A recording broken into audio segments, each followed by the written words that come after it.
জমকালো আয়োজনের মধ্য দিয়ে অনুষ্ঠিত হয়ে গেল বাংলাদেশ সি স্যুট অ্যাওয়ার্ডস অনুষ্ঠান।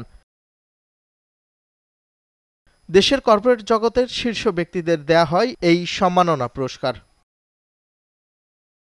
উল্লেখযোগ্য ব্যবসা প্রতিষ্ঠানগুলোর প্রধান নির্বাহী কর্মকর্তাদের মধ্য থেকে বাছাই করে ২৪ জনকে স্বীকৃতিস্বরূপ এই পুরস্কার দেয়া হয়। প্রতিষ্ঠানগুলোর মধ্যে রয়েছে City Bank, Pran RFL group, Grameenphone, Walton, Transcom group, Akij Bashir group, মেঘনা গ্রুপ, এসিআই সহ আরও কয়েকটি।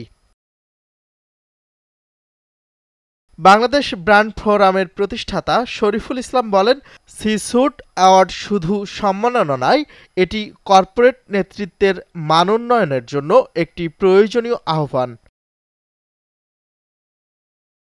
Mutual Trust Bank, American International University Bangladesh, United group ও 12th ক্লথিং এর সহযোগিতায় এই ফ্ল্যাগশিপ আয়োজন করে Bangladesh brand forum. Al Noman, channel 9।